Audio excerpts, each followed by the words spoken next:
안녕하세요. 얼굴은 비록 박사 같지만 목소리는 아직도 쌩쌩한 웰컴 투 필리핀의 독거노인입니다. 어제 필리핀 뉴스를 보다가 놀라운 소식 하나를 접했습니다. 앙헬레스의 코로나 확진자 급증세로 인해 격리시설 200동을 긴급히 설치하라는 시장의 특별 지시가 있었는데 그 격리시설의 위치가 바로 제가 살고 있는 집 근처라는 걸 알고 깜짝 놀랐습니다. 그래서 오늘 그곳을 직접 찾아가 보기로 하였습니다.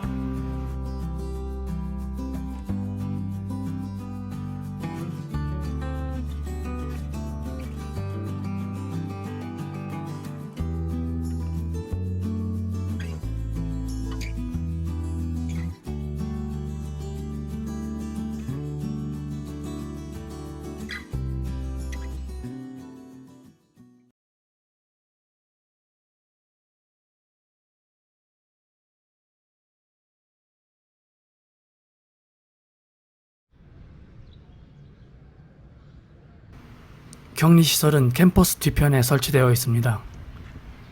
아마 야외 강당으로 쓰이던 자리가 아니었나 싶은데요. 현재는 100개의 오렌지색 텐트들이 빼곡하게 설치되어 있습니다. 텐트 한 동의 크기는 대략 4인용 사이즈 정도로 보이고요. 높이는 성인이 텐트 앞에서 선체로 활동이 가능할 정도입니다. 각 텐트마다 매트리스와 에어쿨러를 설치할 계획이라는데 에어컨이 아닌 에어쿨러만으로 충분한 냉방이 가능할지는 모르겠습니다. 무엇보다 공동 화장실을 사용해야 한다는 점에서 수용자들이 격리 기간 동안 상당한 불편을 겪지 않을까 우려됩니다. 텐트마다 앙헬레스 시의 로고가 선명하게 찍힌 모습인데요. 200개의 격리시설 중 100개를 이곳 앙헬레스 시티 칼리지에 만들고 나머지 100개를 라파엘 라자틴 메모리얼 병원에 만든다고 합니다. 필리핀 정부와 지자체에서는 이렇게 엄격한 조치들을 취하고 있지만 정작 서민들이 몰려 사는 동네 안쪽으로 한 블럭만 들어가 봐도 아무도 마스크를 쓰지 않은 채 모여서 놀고 마시고 하는 걸 쉽게 볼 수 있습니다. 인구가 밀집한 메트로 마닐라 지역에서 매일같이 몇천 명의 확진자들이 쏟아져 나오는 것도 주거 지역에서의 생활방역 수칙이 전혀 지켜지지 않는다는 게 가장 큰 원인이 아닐까 생각해 봅니다.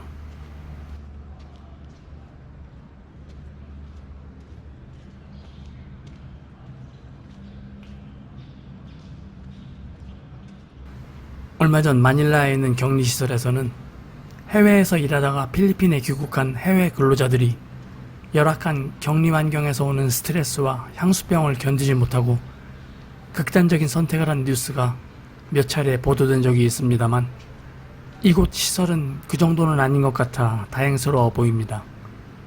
마닐라 해외 근로자 격리 시설의 사진을 보았는데 잠실 운동장 같은 스타디움 관중석에 격리자들을 몰아넣었더라고요.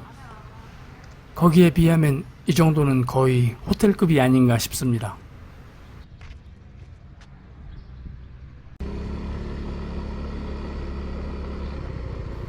이 학교 안으로 들어와 보는 건 이번이 처음입니다. 한국과 달리 필리핀에서는 학생이나 학교 관계자가 아니면 누구도 교내로 들어갈 수 없게 철저히 통제합니다. 지금은 격리시설로 지정되어 본격 운영되기 직전이라서 오히려 통행이 가능했던 것 같습니다. 영상으로는 잘 안 보이실 건데 전투복을 입은 경찰들과 방역복을 입은 의료진들이 건물 안쪽에 앉아 있습니다. 그리고 출입자 통제를 위한 게이트를 철망으로 만들어 놓았네요. 학교 정문 쪽도 굳게 닫혀 있는 상태입니다.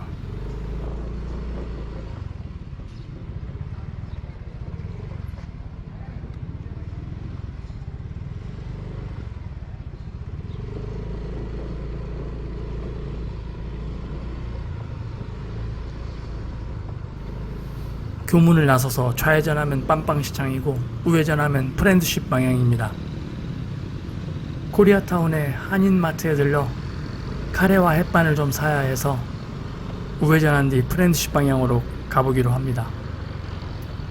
앙헬레스 시티 칼리지라는 이 대학교를 띠목 빌리지를 오고 갈 때 몇 차례 보았던 기억이 나는데 어떤 분은 이 학교가 명문대라 하시는 분도 계셨고, 또 어떤 분은 그저 그런 대학교라고 하시는 분도 계셔서 사실 유명한 대학교인지 아니지 솔직히 저는 잘 모르겠습니다.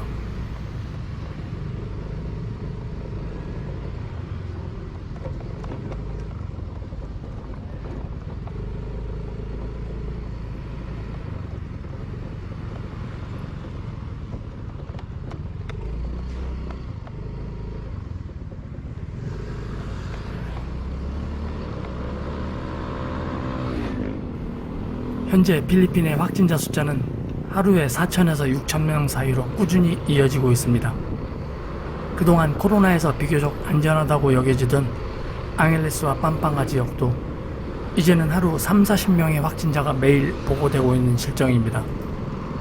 얼마 전까지만 해도 코로나 확진자 급증 추세는 메트로 마닐라 지역에서만 심각했었고 앙헬레스는 그리 심각한 상황이 아니어서 그저 강 건너 불구경처럼 여겨졌던 일이었는데, 이제 격리시설까지 급히 마련하는 모습을 제 눈으로 직접 보고 나니 코로나의 심각성이 한층 더 현실로 다가오는 것 같습니다.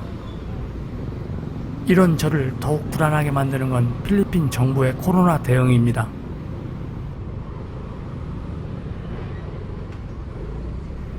지금도 많은 국민의 지지를 받고 있는 두테르테 대통령은 대국민 담화 중에 마스크를 휘발유에 빨아서 재사용하라고 말했다가 참모들이 농담이었다고 급히 진화에 나서는 모습을 보였고, 그런데도 그 다음날 대통령이 다시 나서서 나는 절대 농담하는 게 아니다 라며 당국자들의 수습에도 대통령 자신의 말이 진짜라고 강조를 하는 그야말로 어메이징 필리핀입니다.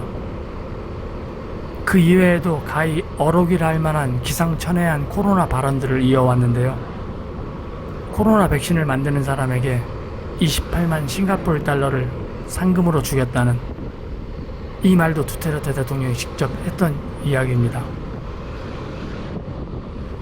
그런데 신약 하나를 개발하려면 수천억에서 수조 원의 자금이 투입된다는 건 의학적 지식이 없는 사람들도 다 아는 일반 상식인데, 그걸 만들어 28만 싱가포르 달러를 상금으로 받으려는 기업이 과연 존재할런지, 그 외에도 코로나 예방을 위해 절대 키스를 하지 말라든가, 사회적 거리두기로 이발소 영업은 절대 허용할 수 없으니 이발을 하고 싶은 사람이 있으면 집에서 와이프에게 깎아달라고 해라 라든지, 코로나로 아픈데 치료받지 못하는 사람들이 있으면 내게로 오라, 내가 치료 비용을 다 대겠다 등 이런 식의 뜬구름 잡는 소리만 해대는 국가 수장의 발언을 보면서 내가 만약 여기서 코로나에 걸리는 일이 발생한다면 내 생명도 결코 보장할 수 없겠구나 하는 위기의식이 생깁니다.